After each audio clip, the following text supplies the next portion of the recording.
Texas, late autumn, 1944. The sun rises over a sea of barbed wire.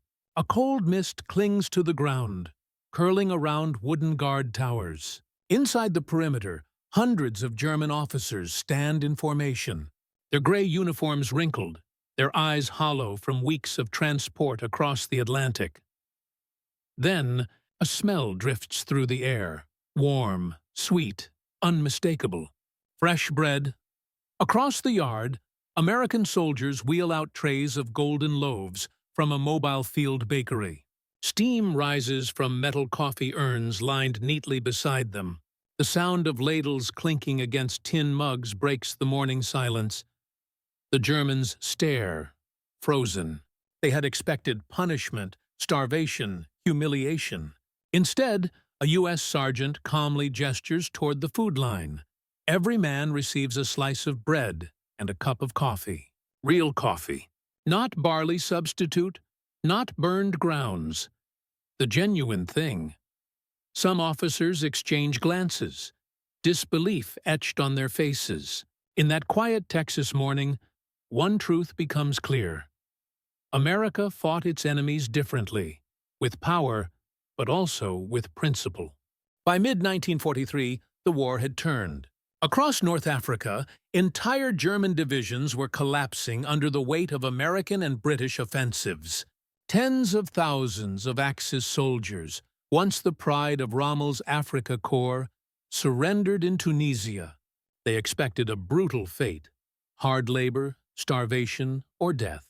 Instead, they were loaded onto U.S. Liberty ships, bound for a destination none could imagine: the heart of America itself. The United States was about to hold more prisoners of war than any other Allied nation. Over 400,000 Axis soldiers, mostly Germans, but also Italians and a few Japanese, would live behind American fences before the war ended. These camps stretched from Texas to Wisconsin, from the plains of Kansas to the pine forests of Georgia.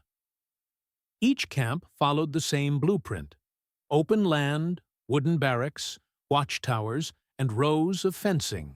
Yet what shocked most German officers wasn't the barbed wire. It was what happened inside those fences.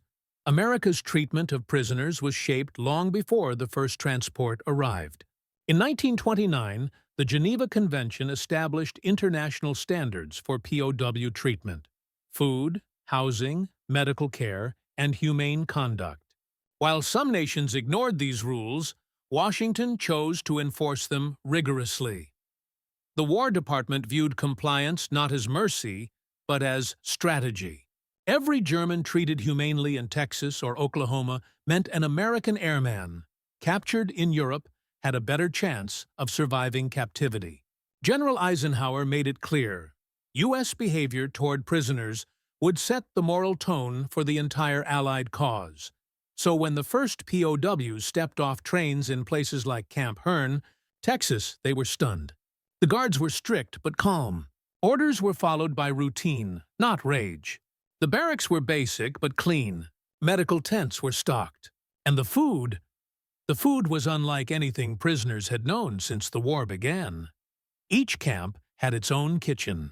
Some had full bakeries run by army cooks and German laborers under supervision. The smell of yeast and flour became part of camp life. POWs were served 3 meals a day, following Army nutritional standards: bread, meat, vegetables, and, when supply lines allowed, even coffee. Reports spread fast. German officers in U.S. custody began sending letters home, describing conditions that bordered on unbelievable. "We eat better here than our soldiers at the front," one wrote. "They treat us like men, not animals." The American public at first was uneasy. Newspaper headlines revealed the generosity of U.S. camps, while families were still receiving telegrams about sons lost in France or the Pacific. But the War Department defended the policy. Mistreating prisoners, they argued, would invite retaliation. And beyond that, America was fighting for a set of principles: justice, law, decency. Behind the kindness was calculation. Food wasn't only about nutrition. It was about control. Well-fed prisoners were easier to manage, less likely to resist, less likely to escape, and they became, slowly, witnesses to a different kind of power, a nation capable of defeating them without hatred. By the winter of 1943, word of America's POW camps had reached Germany. Many officers refused to believe it. They assumed it was propaganda, but the men who lived it knew the truth. They ate fresh bread baked every morning in U.S. ovens. They drank coffee brewed from real beans. They saw discipline without cruelty, order without fear. For them, captivity became a lesson in civilization itself. And as the war dragged on, the U.S. Army's system of humane imprisonment became one of the largest logistical operations on American soil. It would soon test not just the nation's resources, but its moral endurance. The next chapter of this story lies in that very system, how an army at war managed to feed, shelter, and reform hundreds of thousands of enemies across a continent. By 1944, the United States had built a hidden empire of barbed wire. Over 500 prisoner-of-war camps dotted the nation's landscape, many on farmland, old fairgrounds, or newly built army bases. Each was a self-contained world with guards, kitchens, infirmaries, work crews, and strict schedules. Managing over 400,000 Axis prisoners required a logistical machine few countries could match. The U.S. Quartermaster Corps took charge. Its mission: feed every captured soldier according to Army rations, maintain health, and prevent unrest. For a military already feeding millions across Europe and the Pacific, it was another staggering task. Yet America's industrial system made it possible. Food supplies came by train from warehouses across the Midwest. Grain, flour, and coffee beans moved in bulk under tight allocation. Each camp received detailed menus from Washington, balanced, calorie-counted, and timed to mirror the diet of U.S. troops. The rule was simple: prisoners eat the same base rations as the men guarding them. At Camp Hearn in Texas, for instance, the bakery ran daily, staffed by American cooks and German volunteers. The ovens never cooled. Fresh loaves emerged every morning, crisp and golden. Coffee brewed in steel vats beside stacks of butter and jam rations. It was routine, efficient, almost mechanical. Yet, to the prisoners, it felt surreal. Many of these men had lived on thin soups and stale bread at the front. Their families in Germany were starving under Allied bombing. So when American guards handed them real food, it wasn't just generosity. It was a shock to the system. Some prisoners even refused to eat at first, fearing poison or deception. Within days, suspicion gave way to disbelief. Then, gratitude. Work programs soon followed.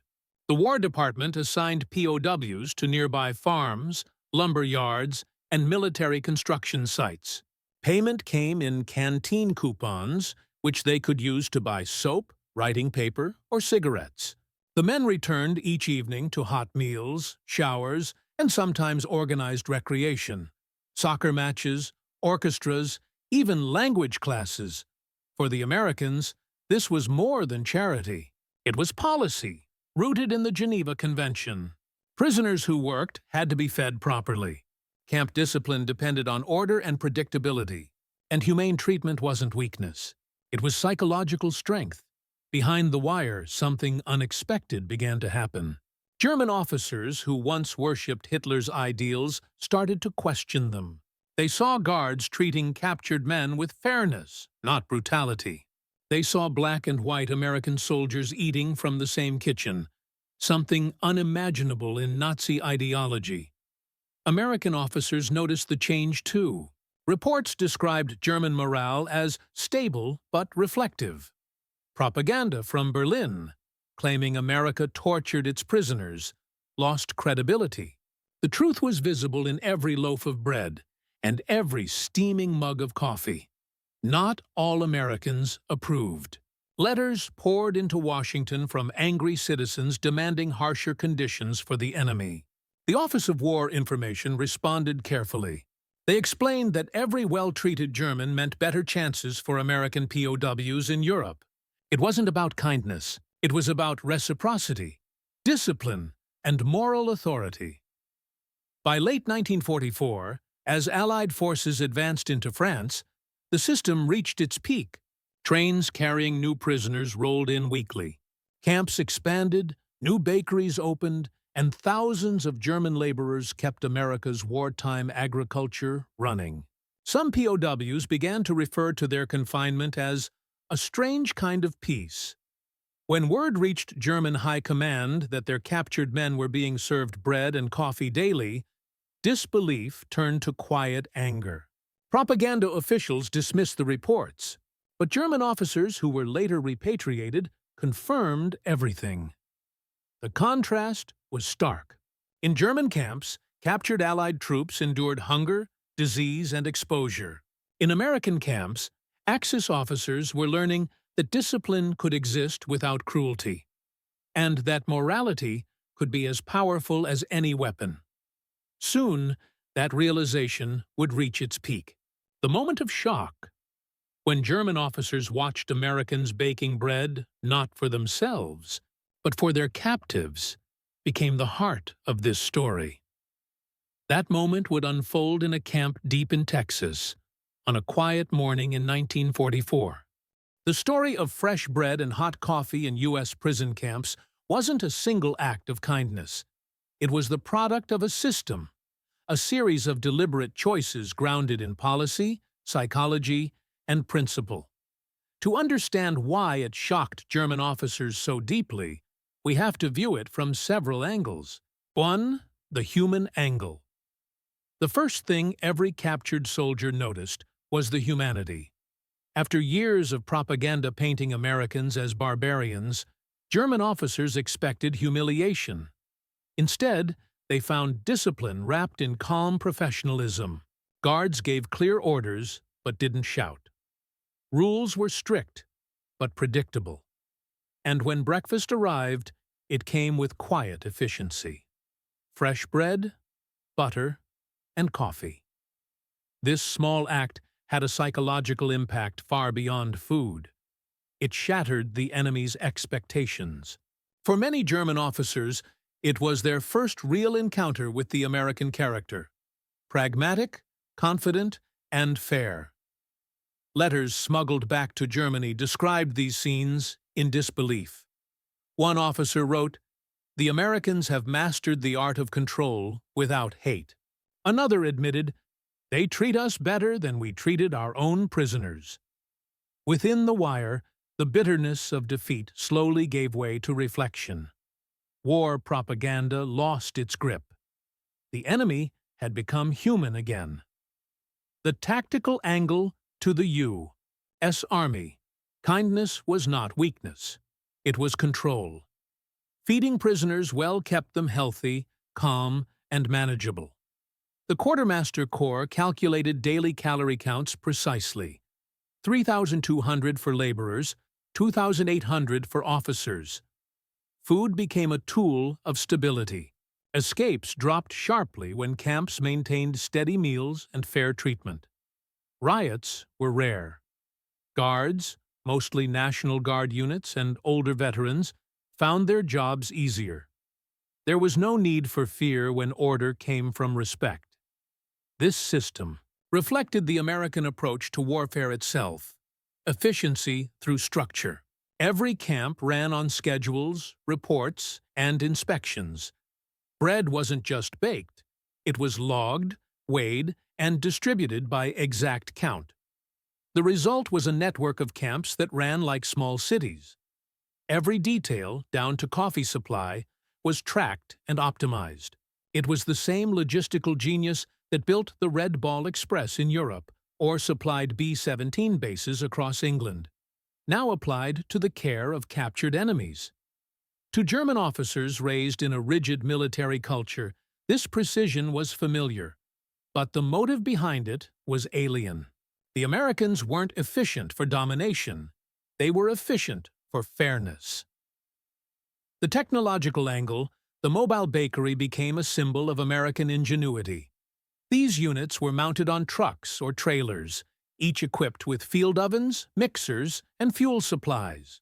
Designed by the U.S. Army Quartermaster Corps, a single mobile bakery could produce over 6,000 loaves of bread per day.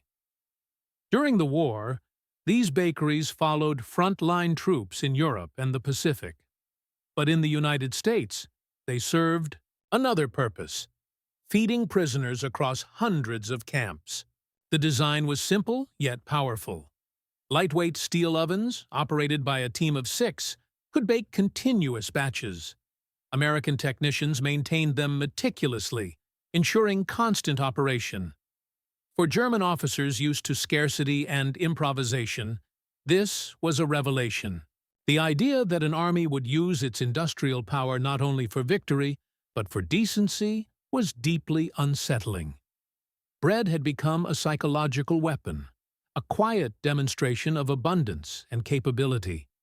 It proved something profound: the same nation that could produce bombers and tanks on an unimaginable scale could also produce enough bread for its enemies. 4. The moral angle to the War Department: treating prisoners humanely wasn't only policy, it was identity. Roosevelt's administration viewed adherence to the Geneva Convention as proof of moral superiority. America was fighting to defeat tyranny, and that meant behaving differently. There was a strategic message behind every meal served in a POW camp.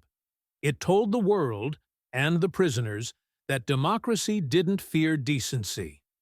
In contrast, reports from German and Japanese camps painted a darker picture. Starvation, beatings, and executions were routine. Those systems ruled by fear. The American system ruled by discipline. This contrast mattered. When the war ended, thousands of German POWs would testify to it. Many later admitted their perception of the United States changed forever during captivity. Bread and coffee had become instruments of persuasion, more powerful than leaflets or speeches. The moral victory didn't end the war faster, but it reshaped minds. Inside those camps, the seeds of post-war reconciliation were quietly planted. In mess halls, kitchens, and bakeries, every loaf of bread baked behind barbed wire carried meaning. It was logistics, psychology, and morality blended into one act. Yet the story was far from over. What happened next would reveal how deeply this American philosophy reached, and how it began changing the very men it fed. 5. The psychological angle. The war inside the camps wasn't fought with weapons. It was fought in the mind. American commanders understood that food, order, and fairness could reshape enemy psychology faster than propaganda. Every loaf of bread, every cup of coffee carried a message. You are not our victim. You are our prisoner. And there is a difference. The effect was measurable. Within months, U.S. camp reports noted a sharp decline in hostility. German officers who had arrived defiant began to follow orders willingly. Guards described them as disciplined, reflective, and increasingly cooperative. The Army's psychological warfare branch took interest. They realized that humane treatment wasn't just compliance, it was quiet re-education. When men who had been taught that democracy was chaos witnessed Americans running efficient, lawful camps, their beliefs began to erode.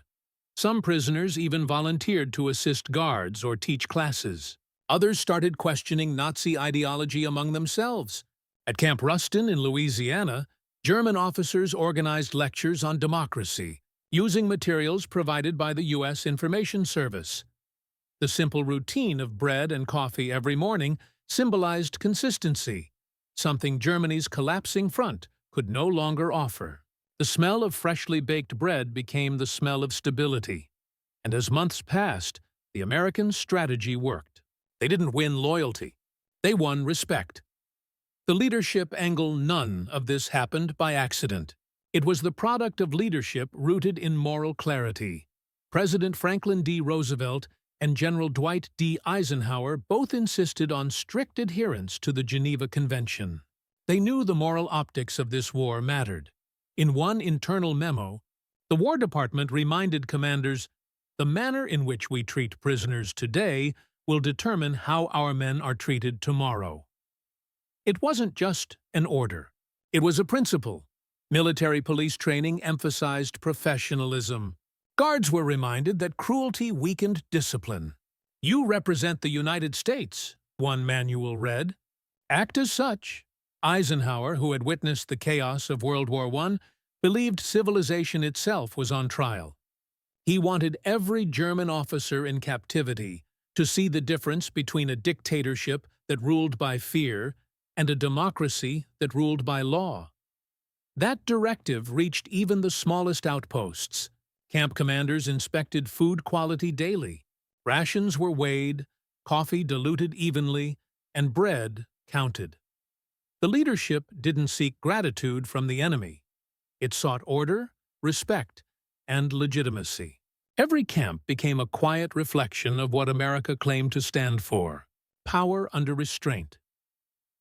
This leadership philosophy would later become the model for post-war occupation policy in Germany. Winning through reconstruction, not revenge. The enemy's reaction, the German officers' shock, was genuine. Many had believed Allied propaganda exaggerated American ideals. What they saw inside U.S. camps defied their expectations. Major Helmut von Werthern, a Luftwaffe officer captured in Tunisia, later wrote in his diary, "Their discipline is cold, but their system is humane. I have never eaten so well in uniform." For men trained in a culture of hierarchy and punishment, American order without cruelty was disorienting. They were being treated as soldiers, not criminals. The contrast to Soviet or even German-run camps was staggering. Letters intercepted by U.S. intelligence described this reaction vividly. One officer wrote home, "Here, bread is baked daily, and coffee flows like water. They do not shout, they organize. They have no need to prove strength. They simply are strong." Others found themselves torn. Gratitude clashed with guilt. How could the enemy they had fought so fiercely show such restraint? Some began to question everything they had believed about the war, about propaganda, even about themselves. After the war, many of these men returned to Germany carrying new convictions. Some joined efforts to rebuild their nation under democratic ideals. They had seen, firsthand, that moral strength could coexist with military might. The cultural angle, there was also a deep cultural difference at play. In German military tradition, food was purely functional, calories for endurance. In America, meals had social and moral meaning. Sharing bread was an act of civility, even in wartime. This small cultural nuance carried enormous psychological weight. American soldiers saw feeding prisoners as duty, not mercy. It reflected a national belief that civilization depended on standards that war couldn't erase. The Germans noticed. They watched guards share jokes, drink from the same coffee urns, and maintain a sense of routine. It wasn't sentimentality, it was confidence. A confident nation didn't need cruelty to assert dominance. Camps became microcosms of this philosophy. German officers saw music concerts, organized sports, even Christmas services allowed by Camp Command. They realized that America wasn't simply rich in material power. It was rich in principle. And that understanding changed them more than any defeat on the battlefield ever could. By 1944, the shock had turned to quiet respect. What began as disbelief became a lesson. That strength could exist without oppression, and victory could coexist with decency. That realization reached its peak in one specific camp on one remarkable morning when German officers witnessed the full power of American order and humanity combined. That moment would define the turning point of this story. It was dawn at Camp Concordia, Kansas. The date, June 1944. The same week, Allied forces stormed the beaches of Normandy, 4,000 miles away. Another battle of principles unfolded quietly on American soil. The guards moved through the morning haze as steam rose from the camp's bakery. Inside, 20 German prisoners worked in silence. They weren't being forced. They had volunteered. The air smelled of yeast and roasted coffee beans. Outside, the flag was raised. The camp band, composed of captured Wehrmacht musicians, played a soft tune. Rows of German officers stood to attention, disciplined, boots aligned, faces still marked with disbelief. A U.S. sergeant walked past them, checked the bread racks, and nodded. "Looks good," he said. That morning, for the first time, a new system was being tested. Fresh bread and coffee for every prisoner, served daily, managed entirely by POW labor under U.S. supervision. To the Germans, this was unheard of. In the Wehrmacht, captured soldiers were expected to suffer. In Soviet hands, survival was a privilege. But here, the Americans had given them not just food, but responsibility, the right to produce and distribute their own rations with dignity. Word spread quickly across the camp. "Brot ist frisch," they whispered. "The bread is fresh." Officers inspected the loaves with soldierly precision. The crusts cracked cleanly. The texture was soft. And then came the coffee, steaming, bitter, real. For a moment, silence filled the mess hall. Cups clinked. It was not joy. It was disbelief. Colonel Friedrich Hartenstein, who had commanded paratroopers at Arnhem before his capture, stared at the cup in his hand. "They feed us like their own," he said quietly to another officer. "This is not weakness. It's power." The Americans didn't celebrate the gesture. To them, it was routine. The Geneva Convention required fair treatment. Nothing more, nothing less. But for the German officers, it was a moral collision. The enemy they had been taught to despise was demonstrating a kind of strength their regime had long abandoned.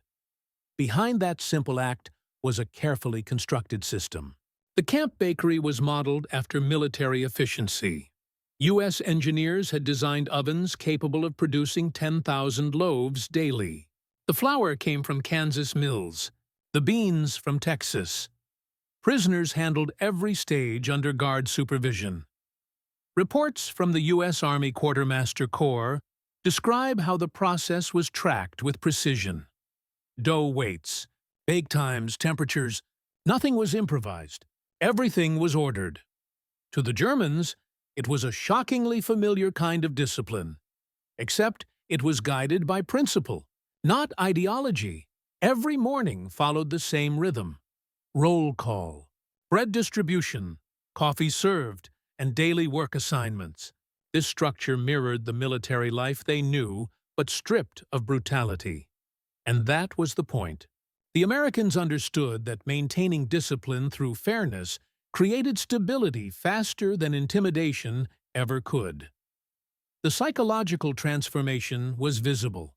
Guard reports from the period note that German officers began to police their own men more strictly, maintaining order voluntarily.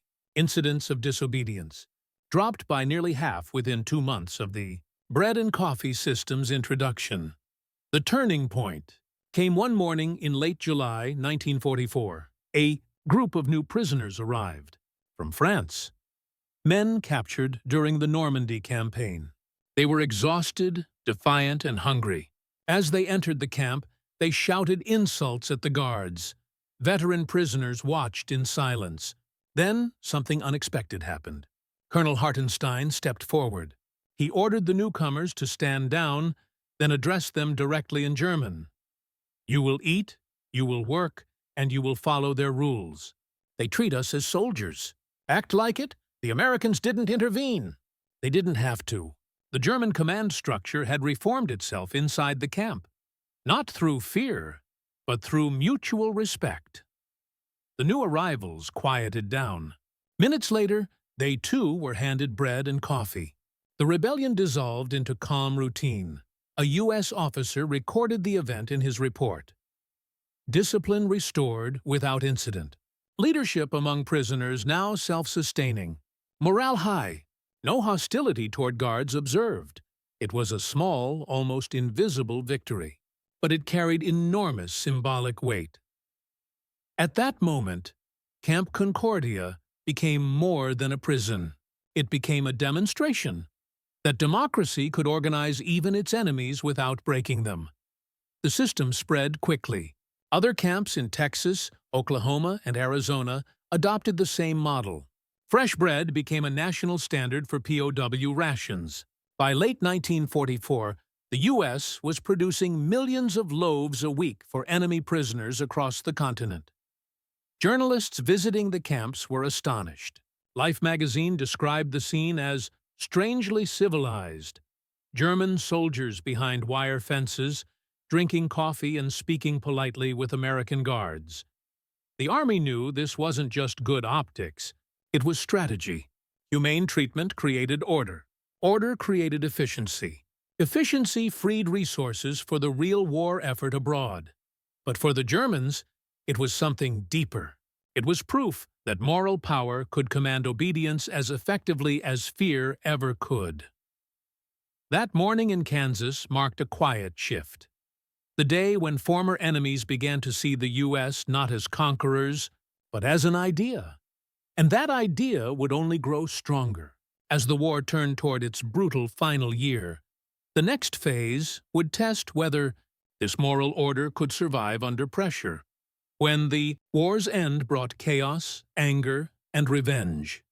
By early 1945, the rhythm of the camps had become routine, efficient, predictable, humane, fresh bread, hot coffee, clean barracks, order maintained without shouting or beatings. But outside the fences, the world was collapsing. Germany was burning. Cities like Dresden, Hamburg, and Cologne were being reduced to ash. Millions of civilians were starving. German soldiers at the front were surrendering in masses, and word of the American camps had reached Europe.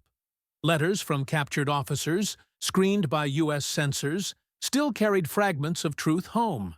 "We are treated fairly," one wrote. "They give us bread every day, warm and soft. Even coffee." For families scraping by on potato peel soup, it was incomprehensible. Propaganda minister Joseph Goebbels seized on the rumors immediately. Nazi broadcasts mocked the idea of coddled prisoners. They accused captured soldiers of betraying the Reich by accepting comfort from the enemy. "True Germans do not drink the enemy's coffee," one broadcast said, but the truth was already spreading through the Wehrmacht. Prisoners at the front began to surrender more willingly to American units than to Soviet ones. Many had heard that in American hands they would live, even eat. This quiet reputation changed everything. As U.S. forces advanced across France, Belgium, and Germany, the logistical nightmare grew. By April 1945, more than 300,000 German prisoners were captured each month. The U.S. Army faced a question no military had ever faced before: how to feed and house nearly 3 million enemy soldiers while still fighting a global war. The Quartermaster Corps had planned for 100,000 at most. Now, bread and coffee became symbols of a logistical miracle. In Texas alone, more than 70,000 loaves were baked daily. Across the Midwest, mobile field bakeries operated day and night. Coffee was brewed in 40-gallon vats, its aroma spreading through the air like an unspoken promise of order amid chaos. German officers, many from elite divisions, watched this system with silent awe. The same industrial discipline that produced B-29 bombers and Sherman tanks was now producing bread for their enemies. It wasn't charity, it was control, the kind that didn't need chains. At Camp Hearn in Texas, reports described a remarkable transformation. Captured Luftwaffe officers organized lectures on engineering and philosophy. Wehrmacht soldiers built orchestras. Some even started their own newspapers, printed under U.S. supervision. The daily bread and coffee ritual had become symbolic, a quiet ceremony of civilization that reminded them they were still human, still soldiers, not animals in a cage. One German lieutenant wrote later, "Every morning, as we broke bread and drank coffee, we remembered what order once felt like. It made us think about what our nation had lost." That realization spread inside those fences. The Nazi myth of superiority began to collapse under the weight of a loaf of bread. The men who once believed in racial destiny now saw that the enemy they were told was decadent could outthink, outbuild, and outfeed the Reich. The lesson wasn't shouted. It was served quietly on a tin tray. By the time Germany surrendered in May 1945, more than 400 prisoner-of-war camps stretched across the United States. Each followed the same pattern: bread baked daily, coffee served with discipline, work assigned by skill. When news of Hitler's death reached the camps, many prisoners stood in stunned silence. Others wept. In Camp Concordia, U.S. guards lowered the volume on the radio out of respect. No cheers, no taunts, just a heavy quiet. That evening, the ovens still burned. Bread was baked, coffee was poured. The war had ended, but the routine continued. Because now, it wasn't about rules, it was about principle. A week later, a Red Cross inspection team visited several Kansas and Oklahoma camps. Their reports were glowing. One inspector wrote, "No nation in history has treated its captured enemies with such systematic fairness." Another added, "It is difficult to tell where discipline ends and compassion begins. The Americans didn't see it as compassion. They saw it as civilization. Proof that democracy could maintain its humanity even in total war." But for the Germans, it hit deeper. In the ruins of their ideology, many began to question everything they had been taught. The brutality they had accepted as strength now looked like weakness. The order they had worshipped now looked hollow. Years later, when many of those prisoners returned home, they carried that quiet revelation with them. They rebuilt a new Germany, one that traded aggression for productivity, fear for cooperation. And when asked what changed them, some didn't speak of defeat or occupation. They spoke of mornings in the camps, of bread, of coffee, of dignity restored by an enemy who refused to act like one. That was the real turning point. Not a battle or a speech, but a daily act of order and restraint that redefined what victory meant. It was proof that even in war, character is a weapon, and America had wielded it better than anyone else. The war was ending, but the impact of those quiet mornings was only beginning. It would shape post-war policy, influence Europe's recovery, and redefine what it meant to conquer without cruelty. From here, the story moves into what happened after. How those same men carried that experience home, reshaping the world that followed. When the war finally ended in May 1945, Germany lay in ruins. Entire cities were flattened. Bridges, railways, and factories were gone. Millions were displaced, starving, and searching for any trace of order. Meanwhile, across the ocean, in quiet American towns, the German prisoners woke to the same routine. Breakfast at dawn, bread still warm, coffee still hot. The discipline never stopped, not even after victory. To the U.S. Army, the war had shifted from fighting an enemy to managing the aftermath of one. More than 370,000 German POWs were still in American custody. The military had to feed, house, and transport them home without chaos or collapse. The War Department decided to maintain the same standards. Every camp continued baking bread and brewing coffee until the very end. The Red Cross inspections intensified. They wanted the world to see that America's treatment of its prisoners wasn't propaganda. It was policy. The prisoners began working in nearby communities. Some harvested crops. Others repaired roads or worked in lumber mills. They were paid small wages in camp currency and could buy snacks, cigarettes, or postcards. Many sent their pay home through Red Cross channels.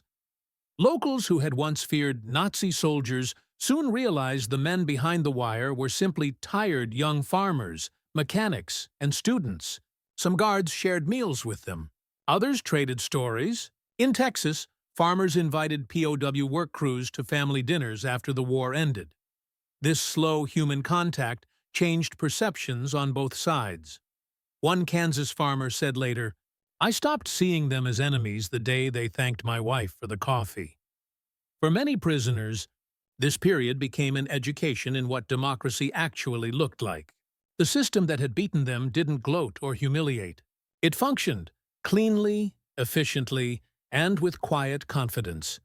It was a living example of American soft power before that term even existed. By late 1945, the U.S. began repatriating prisoners under the Geneva Convention. But the process was slow. Ships were in short supply, and Europe was still unstable.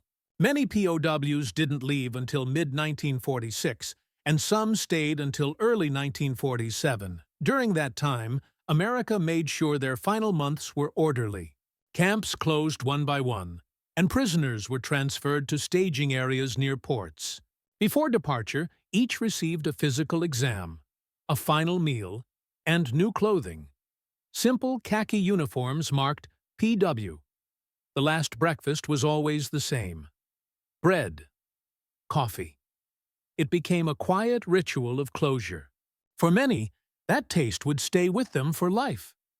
When they returned to Germany, the contrast was overwhelming. They stepped off ships into cities that no longer existed. Food was scarce. Families were scattered. The once proud German state was now divided and occupied. And yet, those who had spent time in America noticed something else. They carried themselves differently. They had lived under a system that valued discipline without cruelty. They had seen democracy function without collapse. They had learned that power could coexist with fairness. Historians later called it the POW re-education effect. It wasn't created by lectures or propaganda. It came from lived experience, from daily exposure to a functioning, humane society. One former prisoner, who later became a teacher in Bremen, said, "We learned more about freedom in those camps than in any classroom." Another recalled, "The bread was simple, but it was made fresh every morning, and that meant something. It meant they cared about order, even for their enemies." By 1947, nearly all German POWs had gone home. Many left behind letters of gratitude. At Camp Tonkawa, Oklahoma, a group of officers donated money to build a small library for the town as thanks for their treatment. In Kansas, former prisoners wrote to the local paper saying, "We will never forget the kindness we received here." The American guards, many of them barely older than the prisoners, carried those memories too. They had seen war's destruction, but they had also seen dignity restored through something as ordinary as breakfast.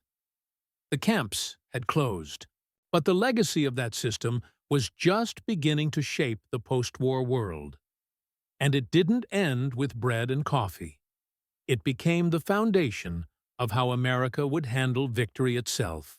After the camps emptied, the question lingered. What had all this meant?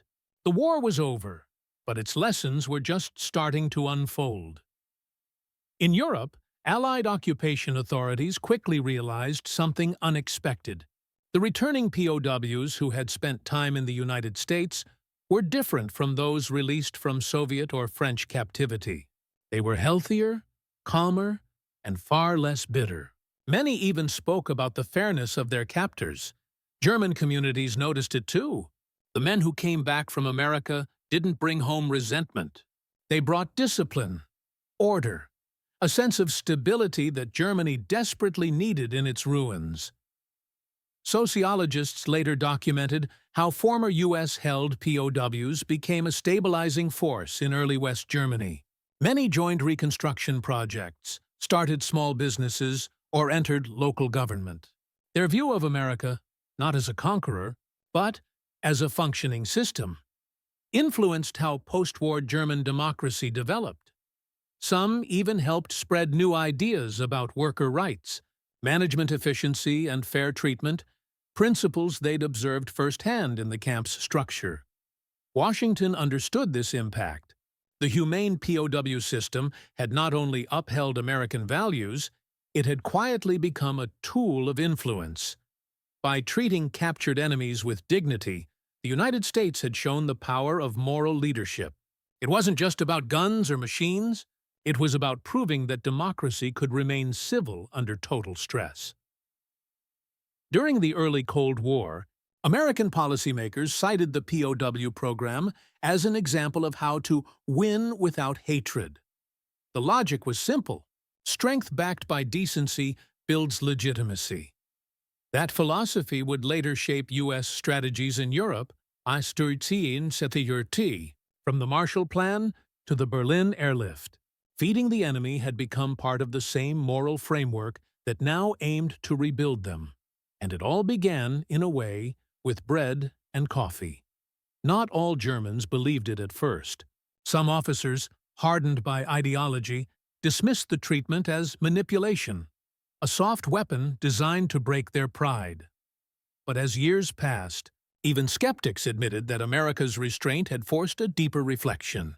They saw that a nation could win a total war without losing its humanity. In 1951, when West Germany joined the newly formed NATO alliance, many of its early leaders had once been prisoners in U.S. custody. They carried those experiences with them, the routines, the order, the strange respect they had been shown. For them, aligning with the West wasn't just strategic, it felt familiar. They had already lived under its rules once, behind the barbed wire of a Texas sunrise. In America, the story of the POW camps faded quietly into local memory. Most of the sites were dismantled or converted into farms and parks.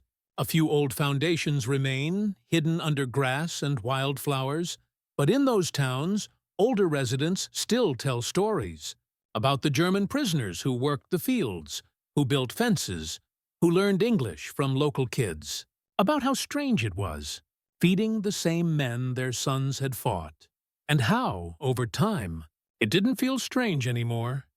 It became one of the quiet triumphs of the war. Not a victory on the battlefield, but a moral one. A victory that proved civilization didn't have to vanish under fire. In official reports, the Army called the program a complete success. In reality, it was something deeper, a test of America's conscience, passed not with speeches, but with structure, discipline, and decency. The fresh bread and hot coffee weren't luxuries. They were symbols of consistency, of order, of what it meant to believe in your own values, even when no one was watching. By the time the last camp closed, the U.S. had shown the world something powerful. That a nation's true strength isn't measured by how it fights, but by how it treats those it has already defeated. And in that quiet truth, beneath the rising steam of a coffee pot in an Oklahoma morning, the meaning of victory changed forever. When people think of World War II, they picture battlefields, the smoke, the chaos, the noise. But part of that war's story was silent. It happened behind fences, in small camps scattered across America, where bread was baked every morning and coffee was poured with care. That routine didn't make headlines. It didn't win medals, but it showed something deeper about who the Americans were. They didn't just defeat their enemies. They managed to stay human while doing it. The men who lived through those mornings never forgot them. Years later, when journalists asked German veterans about life in U.S. captivity, they didn't talk about fear. They talked about dignity, about the smell of fresh bread, about the guards who treated them with order, not cruelty. It became one of the war's quiet legacies, proof that mercy and strength can exist in the same place. The Americans could have let vengeance rule them. They had every reason to. Cities had burned. Thousands had died. But they didn't. Instead, they showed discipline, fairness, and a kind of confidence that didn't need hate to survive. That choice changed more than the lives of a few prisoners. It helped shape the mindset of an entire generation rebuilding Europe. It showed the world that freedom wasn't just a word, it was a behavior. Every loaf of bread that came out of those field ovens, every cup of coffee handed across that counter, was a quiet act of belief. Belief that the war could end without losing what made civilization worth fighting for. In the end, the Americans didn't just prove they were strong enough to win, they proved they were strong enough to forgive. And that, more than any weapon or strategy, became the real victory of the United States in World War II.